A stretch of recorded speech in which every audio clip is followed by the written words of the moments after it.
22, 25, and 22. We have some wonderful programming. Thank you very much, sister, and have a great evening, all right? Okay. Thank you. Thank you. Okay, our next guest. Okay, ladies and gentlemen, it is our pleasure to introduce to you Dr. Umar Johnson, a legitimate and sincere Garveyite. Dr. Umar Johnson, how are you?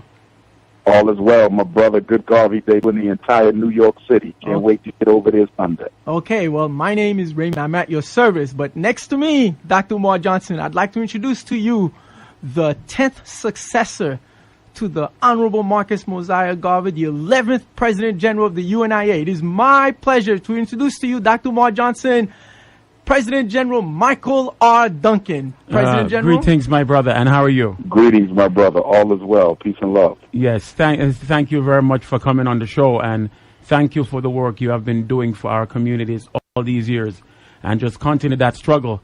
I hope that one day you will come home to the UNIA. I never left, my brother. I'm still a member of Division 460 Baltimore. Very good, brother. Okay. That's very good. Thank you. But so that's the perfect answer, brother. So thank you very much. But say in reality, you have been addressing the needs of our children, and that's a topic that really goes unaddressed sometimes. And we thank you for that so much, for indulging us, for indulging our community, and doing what you need to do to carry on the work of the Honorable Marcus Garvey. Okay, Dr. Johnson, please tell me, what are you discussing Sunday, and what's the purpose? And why should our listeners come out here and support you? Yes, sir. Well, I'm going to deal with three major areas. One is education. I'm a school psychologist, one of the few in the Black conscious community, so I'm going to talk about the war against our children. I'm going to equip Black parents with the information that they need to be successful when they go into these public, charter, independent, and parochial schools to advocate for our young people. I'm going to thoroughly make sure they understand special education, what it is not, the learning disability, autism. I'm going to make sure they understand their rights as it relates to vaccinations. I'm going to talk about ADHD, the psychiatric medicines that they give our young people, the different rights and laws that parents need to be aware of that can help them as they fight to free their children from the trappings of special ed, ADHD, school expulsion, and juvenile incarceration. So education is one. Second is going to be economics. I'm going to talk about the constant hemorrhaging of African capital and cash every holiday season in the United States of America. In Philadelphia, we're about to spend $3 billion on Christmas gifts. New York City, over $10 billion on Christmas gifts. Houston, Texas, over $8 billion on Christmas gifts. It is absolutely unacceptable that we waste that amount of disposable income but have no schools or few schools, no hospitals, factories, gas stations, distribution networks. How can we waste that type of money without any community infrastructure? It only costs $250,000 to start a credit union. You can start a bank with as little as $3 to $10 million.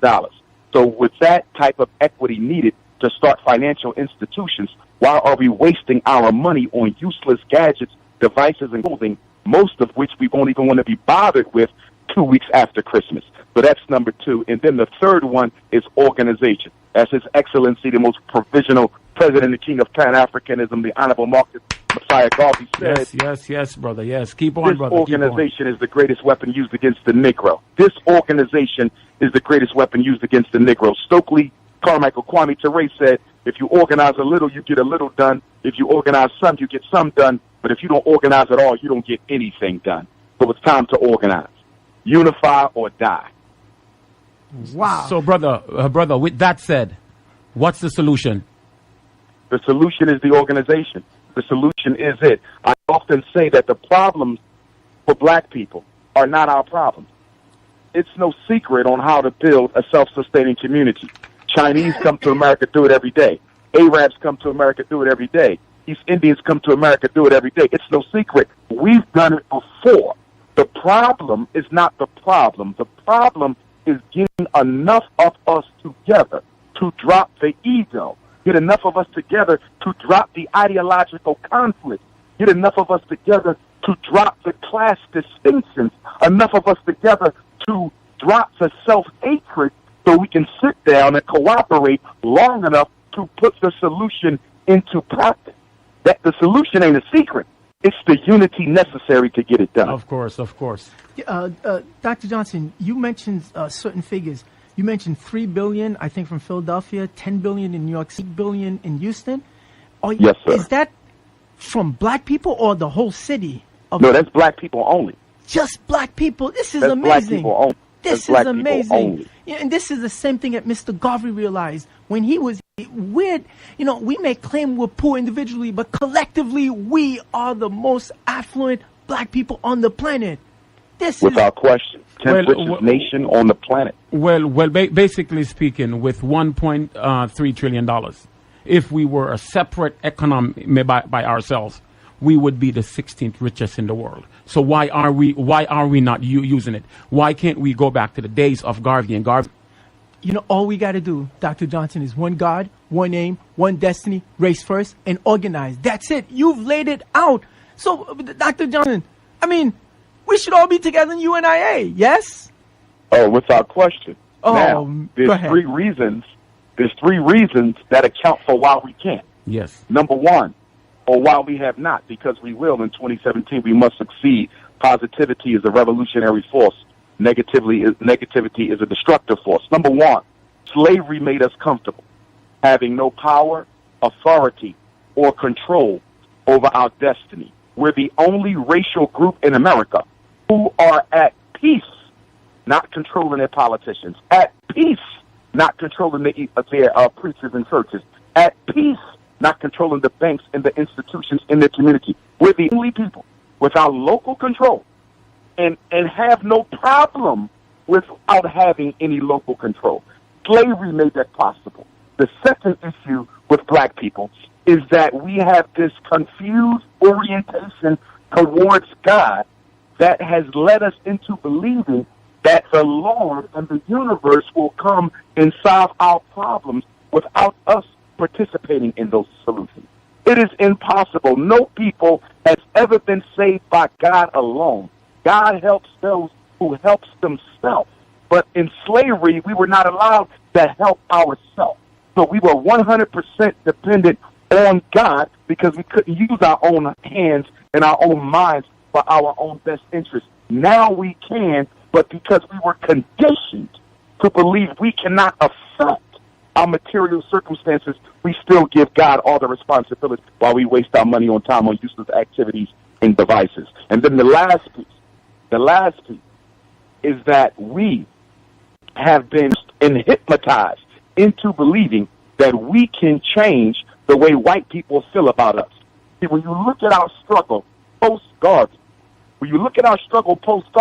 most of what we were about was trying to get America to change its opinion, trying to get white folks to change their paradigm and narrative and zeitgeist about African people. That's never going to happen. We need to stop fighting for acceptance. No one believes in multiculturalism except black folk. Kill the multiculturalism and come back to the Pan-African nationalism, the Garveyian. I totally agree, brother, because Garvey said it best. Any nation that relies on another for economic existence sooner or later dies. Is it evident that we are dying when we are the only people that send our children into a school system that benefit by miseducating them and don't get involved? When we see police are killing our children left and right and we can't do anything about it. When we look at South Africa, where we are politically, they are in control, but economically they have to answer to the master. My thing, brother, as you laid it out properly, my thing is to say most of our people are still enslaved. Therefore, those of us who possess that special gift of leadership, we must step to the forefront, unite and lead, brother. And don't you think if we lead, the masses will follow? Oh, without question. And it must be said that the leaders must organize amongst themselves. One of the contradictions of the black struggle so far, these 16, 17 years into the 21st century, is that the leadership is not organized. Yes, brother. So it's a contradiction on a certain level because we want the people to organize with us, right? But the organizations are not organized with each other, and there is no ideological organization across camps. In other words, the Hebrews got to organize with the Moors. The Nawapians got to organize with the Hebrews. The Garveyites, to some extent, we have to organize with the socialists. And so you need a black leadership roundtable that is not financed by the oppressor. Yes, brother. Brother, I personally want to plead with you for help. We have a well panned out plan, but we realize unless we get the help of each and every one of our people, it's not going to happen. I have been thrust in the position of leadership as the President General of the UNIA, ACL, and I need to reach out to every brother willing to make a difference, to make that difference. So I'm personally asking you to come and work with us, organize to make the UNIA a platform, a base that the sun will never set on, brother. Go ahead. Yes, sir. Yes. I will do that, my brother. Okay. Dr. Johnson, quick question. Are you related to Frederick Douglass? Yes or no? Yes, I am. Frederick Douglass is my 4 times great-grand cousin and uncle by way of my 4 times great-grandfather, Stephen Henry Bailey, who is the same Stephen that Frederick mentions by name in all 3 of his autobiographies. That is my 4 times great-grandfather. My name is on the family tree. I'm actually staring at a very large version of the family tree. Both Frederick Douglass and myself are direct descendants of Betsy and Isaac Bailey, the grandparents that raised him, and my grandfather Steve. So you're a relative of Frederick Douglass and you're Garveyite. Yes. What else can a black man expect in this society? And you're leading our youth. All praise and honor to Umar Johnson. Thank you, my brother. Thank you. Brother, but we're looking forward on Sunday to see your presentation. As our people need it. And as we go ahead, we're definitely going to move with you to do a few things where the UNIA is concerned, because we're making that same 38 city tour that Garvey did, because we are revitalizing the UNIA. We're bringing not a new message, but we're just bringing the message that Garvey brought. And we realize that we don't have 10 years. We don't have 15 years. So again, brother, we're reaching out to everybody to make those stops and to reach those people. And we are counting on you, brother. But again, brother, I personally want to thank you for the work you're doing. By the way, I want to ask you one more question. But how's the school going? I know the school is going well, Baba. We've raised over $700,000. I just picked up some more donations today. Yes. We actually get more donations that are mailed in than what you see on GoFundMe. So when you go to GoFundMe.com/Dr. Umar, which I hope all your listeners will do and make a small contribution, that only reflects about a third of the money raised. Most of the donations have come by way of mail, and we've raised over $700,000.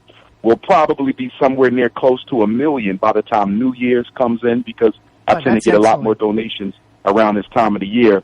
And so right now, I'm at a national school search. I'm looking for schools all around the country. We're no longer going after St. Paul's because they don't want to enter into a lease-to-own agreement, nor do they want to reduce the $2 million asking price, because they have not been taking care of that facility. Yes. It's going to need about $2 million in repairs after you pay $2 million to acquire it. So you're looking at a $4 million investment. We can afford that, and I'm tired of waiting. So what I'm doing now is I'm looking at schools around the country, regular day schools that have about 4 or 5 acres around it, that allows me to add an additional building or some additional trailers if I need additional classroom size. So I visited a school in Georgia last week. I'll be looking at another school in Atlanta. I have a couple in New Jersey to see, as well as a couple in North Carolina. So I'm asking any of your listeners, anywhere in the country, if you know of a school that is available that has some area around it, it must have some area around it that allows us to expand at least a little bit, please email me that information, Dr. Umar Johnson at yahoo.com, or through the website, drumarjohnson.com. But I have committed to acquiring a school in 2017. So SDMG will be open by 2018, but we will have the school by 2017. And a lot of those donations have come from New York City. They have come from New Jersey. And I want to thank all the brothers and sisters who helped us get this far.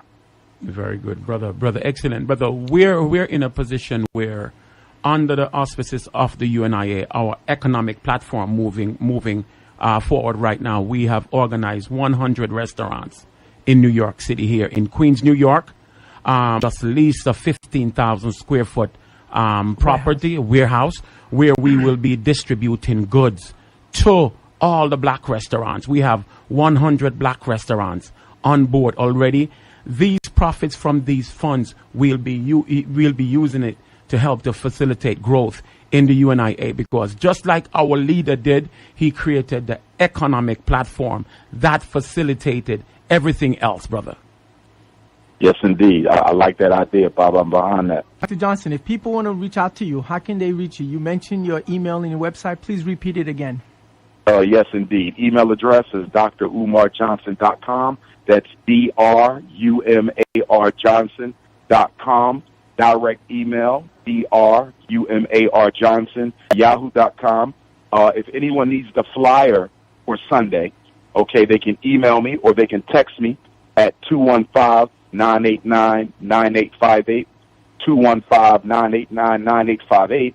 Also, I will be talking about the new movement, National Independent Black Parent Association, the National Independent Black Parent Association, and of course we will be linking up with the UNIA on that to organize black parents all around the world so we can fight against racism in the schools. So we need all the parents in New York City to come out, Brooklyn, Harlem, Queens, the Bronx, Long Island, everywhere, Staten Island, to come on out and get that information. Also, the second annual Black College and Consciousness Tour, the Frederick Douglass Marcus Garvey second annual Black College and Consciousness Tour will be June 28th to July 12th for our 11 to 17-year-old children. We will be leaving out of Atlanta. Last year we left out of New York. This summer we will be leaving out of Atlanta. I will have information for that, as well as the 2-week Africa trip that I've been taking the past year. So we have the 4th annual Africa tour coming up the last 2 weeks in July, and I will have information for that as well. Okay, Dr. Johnson, before we let you go, because we need to take a break, I just got to ask you, how much did you enjoy Jamaica last summer? Oh, I enjoyed it. I was actually the keynote speaker for the Marcus Garvey celebration in Ocho Rios this past August. Beautiful. I absolutely loved it. I love going to Jamaica. They love me there. Yes, and they did. It's just always a delight to come to Jamaica. Yeah, I actually watched it on YouTube, so I just wanted to let you know that I did watch it. Some of the black bourgeoisie leadership were upset by some of my comments. Yes, they were. About them letting the Chinese buy up Jamaica like a dollar store.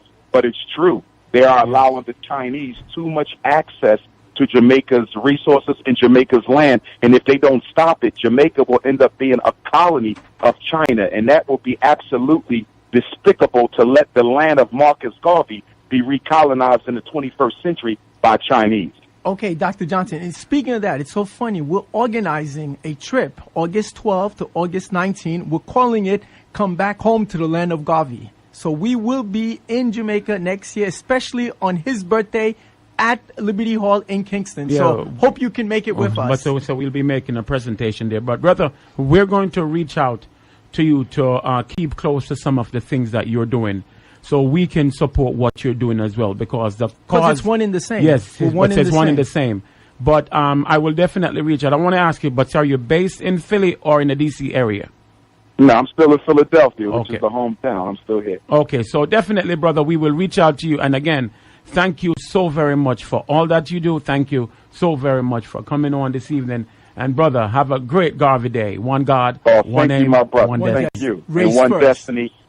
Race first. And just one last time for your listening audience, Dr. Umar Johnson in Queens this Sunday, December 11th, 3 until 7. Doors open up at 2. Jamaica Performing Arts Center, 153 Jamaica Avenue.